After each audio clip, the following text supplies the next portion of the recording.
This week I'm driving the new 2021 BMW 228i Xdrive Gran Coupe. This is a new entry-level sedan, I could say, Gran Coupe for the BMW lineup.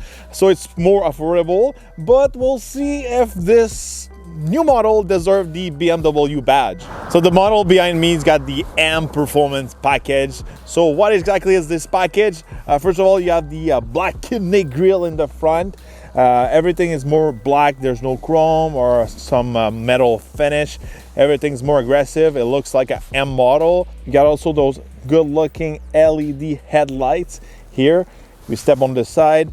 We've got some 19 inches wheels from the M Performance department, and you can notice those massive brake caliper from M Performance also. Massive brakes. It gives this 228 Gran Coupe a lot of braking power. So speaking of Gran Coupe, you can notice the shape here is not the typical sedan, because it's not a sedan, it's a Gran Coupe. So what's exactly the main difference?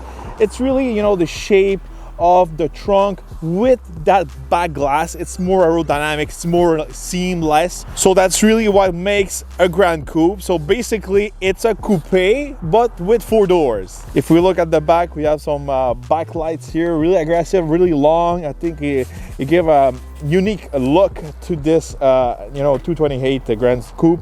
And finally, we got a really nice touch of these exhaust tips, all in black. Under the hood, we've got a surprise for a BMW. We've got a transversal engine. Usually it's on the other side. You know, most BMWs have the engine on the other side to really send the power to the rear wheels. Just by the look of this engine, we can notice this 228i Gran Coupe. It's based on a front-wheel drive platform, even if it's an Xdrive model, all-wheel drive model. So I'm pretty sure this model is available in the front-wheel drive version in Europe. So the engine we've got under the hood, it's a 4-cylinder, 2-liter turbo, good for 228 horsepower and 258 foot-pounds of torque, matched to an 8-speed automatic transmission. Typical size of engine for this size of car, but with the price tag, it's a BMW. I'm gonna go on the road to see if this engine will satisfy my performance needs. So now looking at the trunk, you know, this is pretty unique for the Gran Coupe. As you can notice, we have a big trunk, a big opening to easily sliding stuff. So as you can notice, the floor is at the same height as the entrance, so it's really easy to slide in and slide out stuff. And we've got a little surprise here. We have another compartment underneath to hide stuff or just to have a bigger trunk.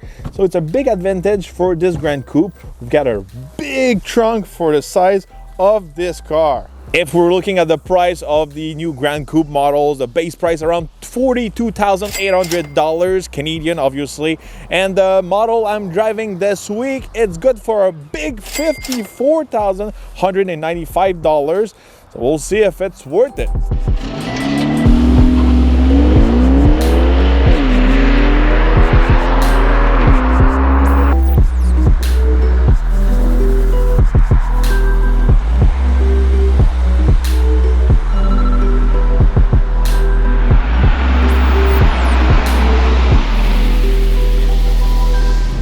All right, behind the wheel of the 228i Gran Coupe. First of all, you know, I don't really feel, you know, behind the wheel of a BMW. I feel like I'm in, you know, the last generation of a Jetta GLI. It feels kind of sporty, you know, stiff suspension, and also decent handling, I could say. But power-wise and the size of this car, it's pretty much as the same as the old generation of a Jetta GLI. I know it's not really prestigious to compare a BMW to a Volkswagen, but that's really how I'm feeling behind the wheel of this car. So suspension wise, it's not the most comfortable ride, but at least you've got some sharpness from you know, BMW. You've got that feeling in the steering wheel, and now I'm pretty close to my test curve, I could say. So I'm gonna push it down that curve to see if all this thing handles in the curve.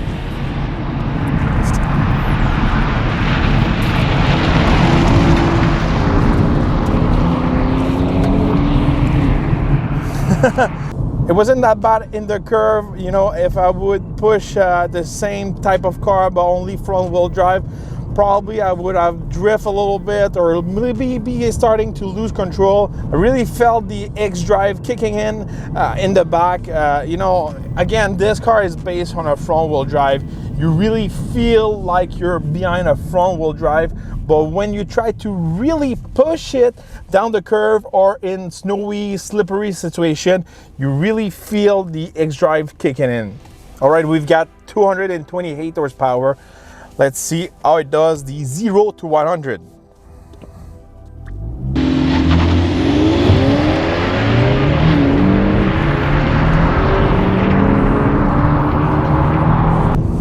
And 100. Not the quickest off the line, I could say. You know, for $54,000, you know, I wish we had a little bit more horsepower under the hood. Nothing really quick. This 0 to 100 was around 6 seconds, 6.2, something like that. It's not super quick.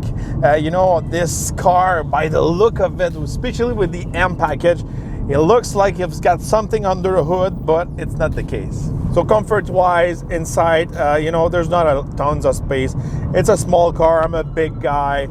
In those seats, it's pretty tight for me. Same thing for my legs. If we take a look at the back seats, there's not much space back there.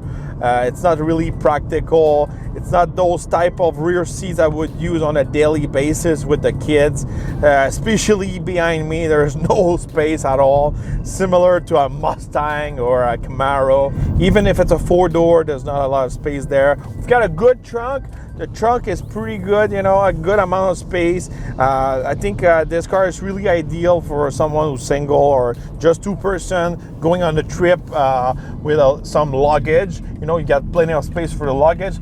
But, you know, driving every week, bringing the kids to the school and all that, I would choose something a little bit bigger.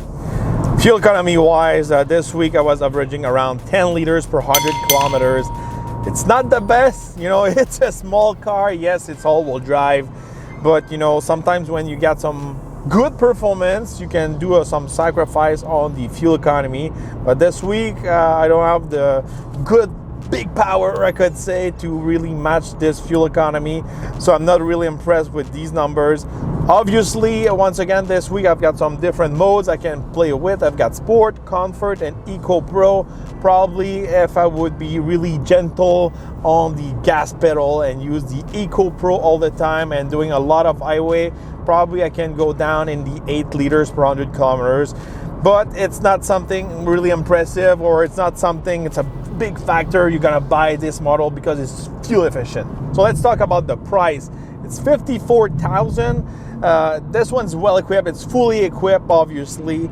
But, you know, I was digging a little bit more on the BMW website, and I noticed you can have the performance model, the M model, the M230i Gran Coupe, for $52,000, and the M model comes with all the equipment you get in this one. So actually, this car I'm driving this week makes totally no sense. You know, you're buying this car for more money with less performance. So if you're looking to get more performance and all the equipment, you should definitely choose the M model, because the M model is going to offer you all the options. And on top of that, you get 301 horsepower. So if you're a horsepower junkie like me, you will be a little bit more satisfied. Technology wise, you know, everything feels BMW, everything feels more, you know, typical. You know, you got that knob to control your screen. You've got pretty much the same screen as the other BMW model, but in a smaller package. You know, everything works pretty well. So if you're used to the BMW system, you won't be lost in this model. It's pretty much the same, just a little bit less option than the bigger model.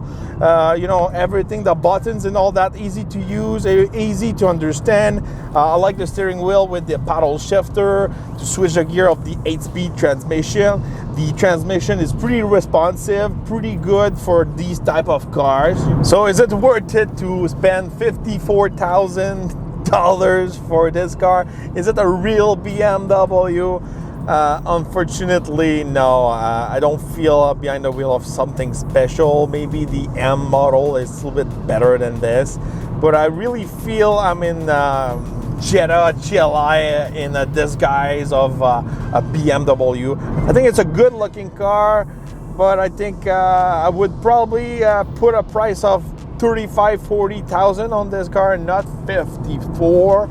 And you know, overall, this car is really, yes, an entry-based model for BMW, but the people who's gonna choose or be attracted to this car, it's really for the style, the badge, the reputation of a BMW.